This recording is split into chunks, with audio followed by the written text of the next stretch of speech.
토론토의 지난 겨울은 그 어느 때보다 혹독했습니다.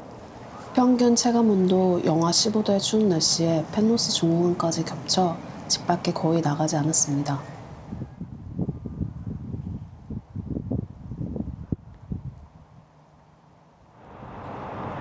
간혹 아파트 마당 나무에 찾아와주는 새들이 없었다면 정말 버티기 어려웠을 것 같아요. 다가오는 봄을 알리는 건 역시 언제나 시끄러운 붉은 날개 검은새였고,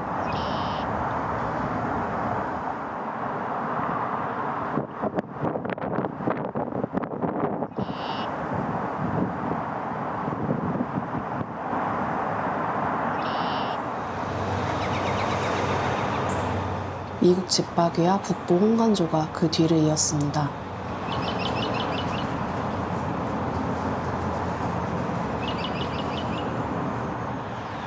꽃샘추위 기간 동안 북부 홍간조와 부쩍 친해진 기분이 들었습니다.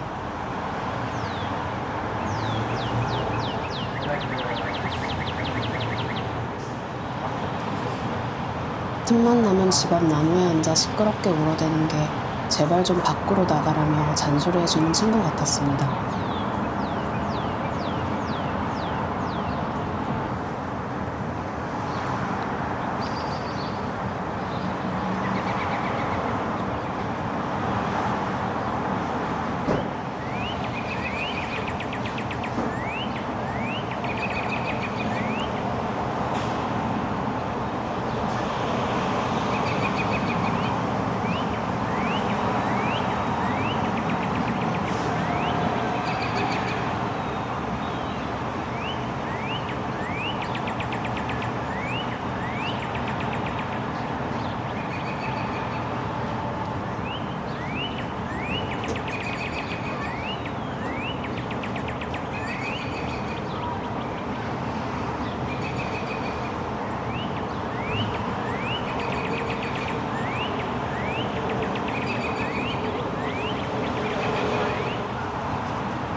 오랜만에 나간 하이파크에서 아메리카 원앙 수컷 성체를 처음 봤습니다. 작년에는 암컷과 새끼, 수컷 아성조만 봤었거든요. 멀리서도 확 눈에 띄는 선명한 깃털색과 네모난 벼이 너무 반가웠습니다.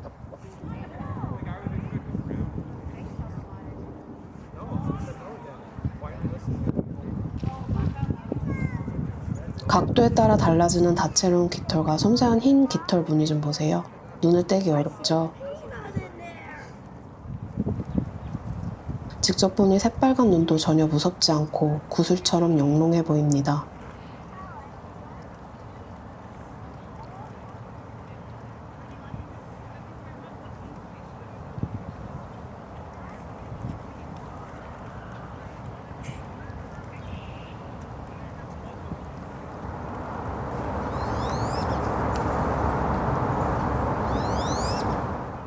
하이파크에 서식하는 아메리카 원앙 무리도 만났습니다.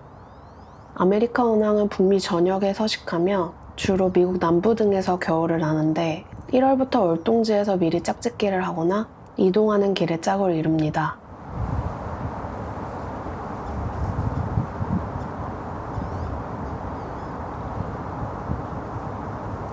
캐나다에 도착하는 2월경부터는 이미 짝지어진 상태이므로 바로 둥지를 짓습니다. 꽤 빠르죠? 이들은 북미 오리 중에 유일하게 한 해에 2번 번식합니다. 아메리카 원앙은 딱따구리가 파놓은 나무 구멍이나 인간이 만들어 놓은 버드박스에 둥지를 짓습니다. 딱따구리가 파놓은 구멍을 둥지로 삼는 새가 한둘이 아니지만 그게 오리라니까 되게 재밌죠. 아메리카 원앙은 날카로운 발톱이 있어서 나무를 오를 수 있거든요. 원래는 수면서 오리로만 구분되어 있다가 이런 차이 때문에 펄칭덕으로 재분류되었습니다.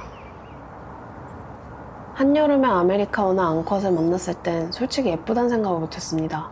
그런데 칙칙한 겨울나무 배경으로 보니 오묘한 올리브색의 깃털과 새하얀 눈화장이 돋보였습니다. 섬세하게 칠해진 노란 아이라이너가 너무 예쁘죠.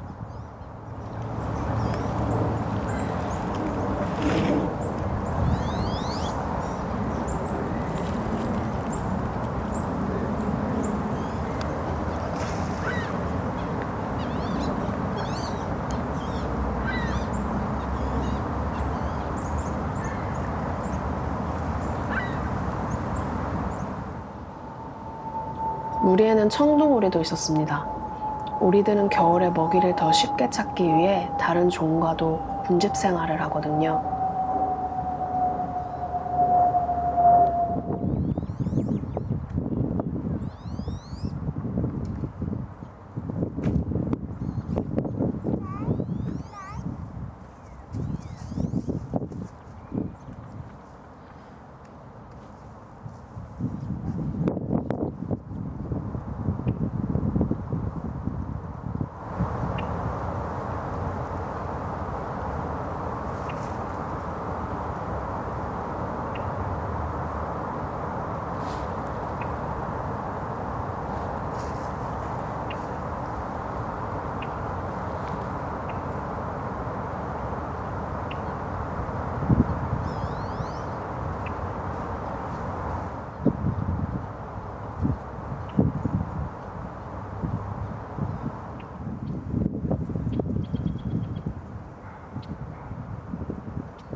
날씨가 점점 추워지다가 다시 눈이 내리기 시작했습니다. 한방눈이 내리는 고요한 연못에 아름다운 아메리카 원앙 가족이 유유히 헤엄을 칩니다. 이런 풍경을 보다니 참 행운이라 느꼈습니다.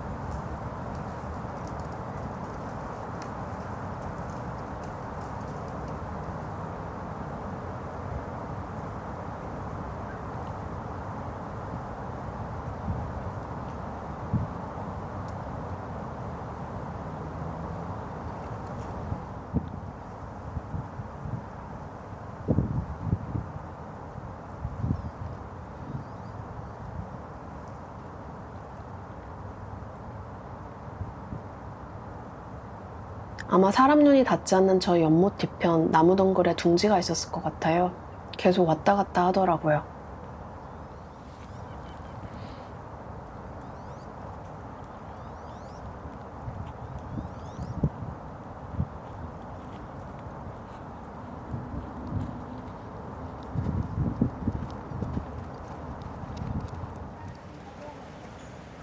다른 새들도 만났습니다.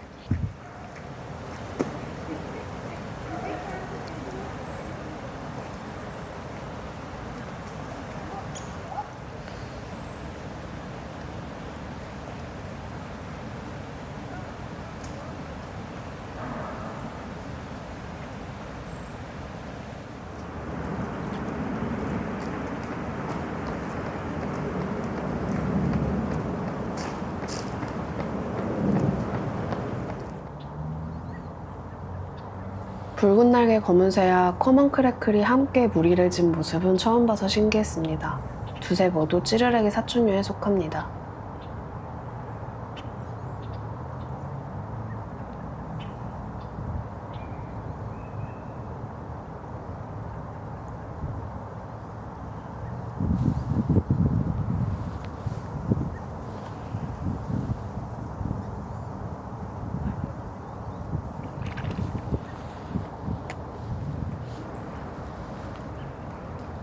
북부홍건조가 뭘 내려다보는 걸까요? 새 모이통입니다. 공원 관리자나 주민이 마련해 놓은 것 같아요. 모이통 덕분에 붉은 가슴 동고비도 가까이서 보았습니다. 약간 솟은 부리가 들창코 같아서 너무 귀여웠어요.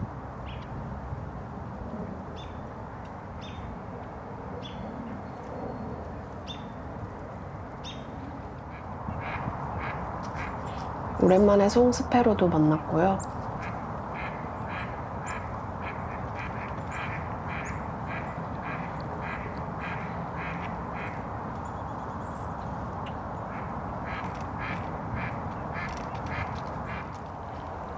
다른 모이통에서 흰 가슴 동고비도 봤습니다.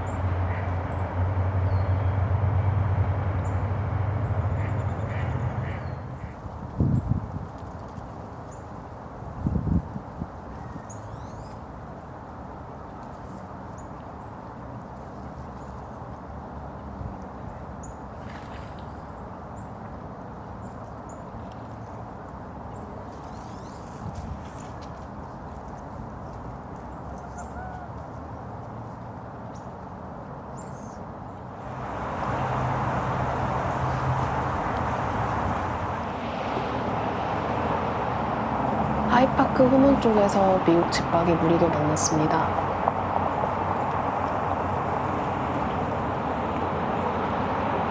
영상에 보이는 것처럼 머리통이 검고 배 쪽이 진한 주황색이면 보통 수컷으로 보고요.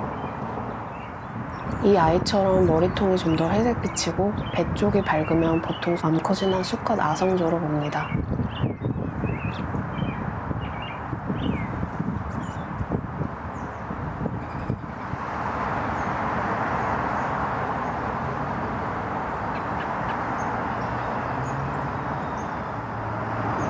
열매를 얼마나 열심히 먹었는지 부리가 새빨갛네요.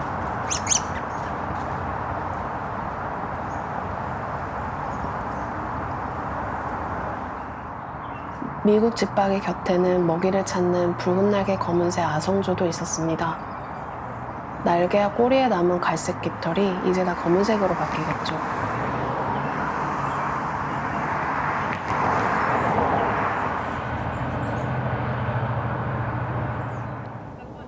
공원 안쪽으로 들어가니 새들이 추위 때문에 덤불 속에 웅크려 있었습니다. So yeah, if you just want to go, you, me, Maris. 2-hour drive, one sitting room.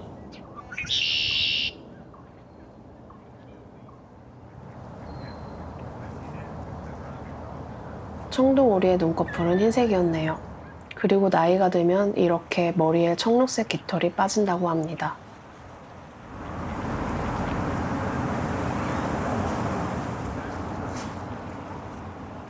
카메라 배터리가 떨어져 집으로 돌아가는 길에 아메리카 오나 한 쌍이 인사를 해줍니다.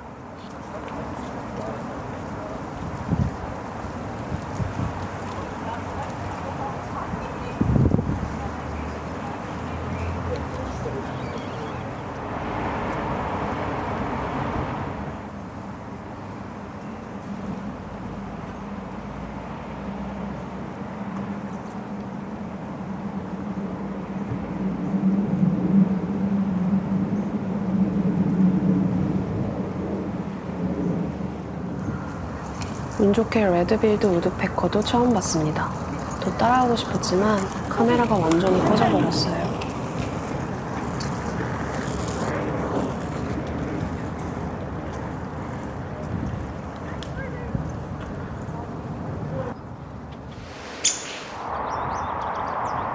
이날은 정말 봄이 온 것 같은 날이었습니다. 토론토 최대 조류 서식지인 토미 톰슨 공원을 가려다 생리통이 심해 집 근처 트레일로 향했어요. 작고 귀여운 솜털 딱따구리가 열심히 먹이를 찾는 모습을 가까이서 보았습니다. 부리로 나무에 구멍을 낸 다음 가시가 돋친 긴 혀와 접착제처럼 끈적이는 침을 이용해 나무 속 해충을 꺼내 먹습니다. 그리고 이 부리 주변의 보송한 털은 콧구멍에 나무 조각이 들어가는 것을 막습니다. 자세히 보면 부리를 나무에 박을 때마다 눈을 꼭 감아요.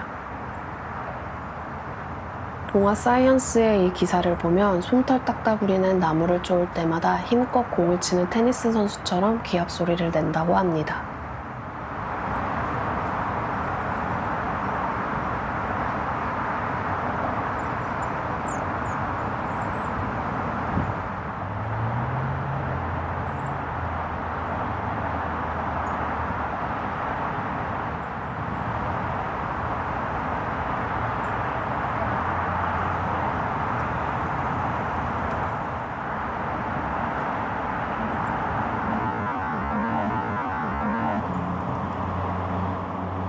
이제 집에 가야 하나 아쉬울 때쯤 사방에서 작지만 아주 높은 음의 새소리가 들리더니 킹넷이 나타났습니다.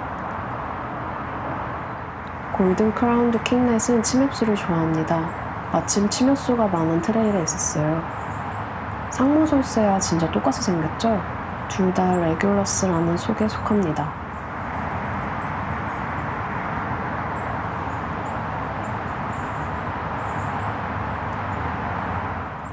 계속 킹넷을 쫓아다니다가 작은 우가코 주변에서 나무 수액을 먹는 무리를 발견했습니다. 어디서도 못 본 행동이라 너무 신기해서 해질녘까지 관찰했습니다. 벌레와 그 알만 먹는 줄 알았는데 탄수화물을 보충하기 위해 나무 수액도 먹는다고 하네요.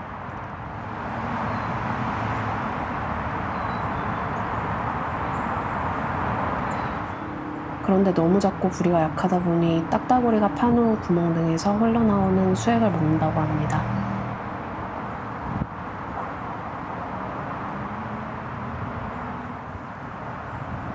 평균 9cm 6g, 25센트 동전과 같은 무게인 킹넷은 날개를 끊임없이 초당 한 번씩 펄럭입니다.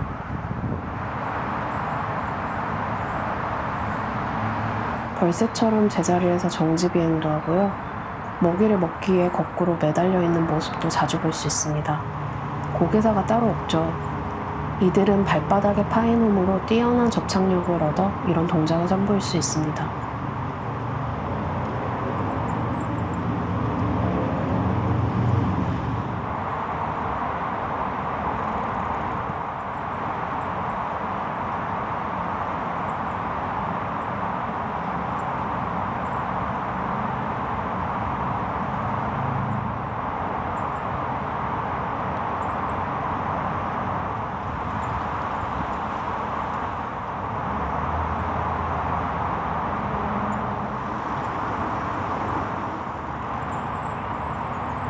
비번식계 킹넷은 사회성도 좋습니다.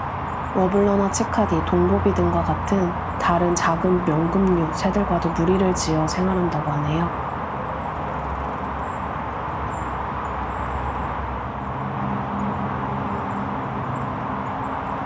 킹넷은 약 15m 이상 높이의 나무 상층부에 둥지를 짓습니다. 그래서 나이가 많은 나무들이 사라지는 게 치명적이라고 해요.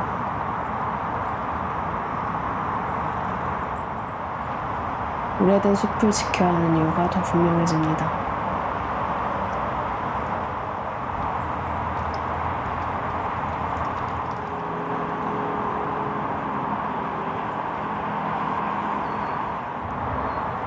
트레일 주변에서 몇십 마리의 킹렛이 자유롭게 날아다니는 모습을 올려다보며 저도 모르게 살아있길 잘했다는 생각이 들었습니다. 작은 몸으로도 영하 40도의 밤을 이겨내는 킹렛처럼 나도 겨울을 잘 버텼다고 말해주는 것 같았습니다.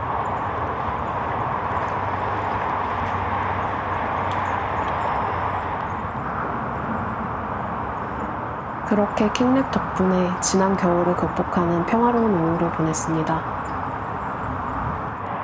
제가 보낸 시간이 이 영상으로 조금이라도 전달되면 좋겠네요. 그럼 다음 영상으로 찾아오겠습니다. 모두 즐거운 탐조 생활 하시길 바랍니다.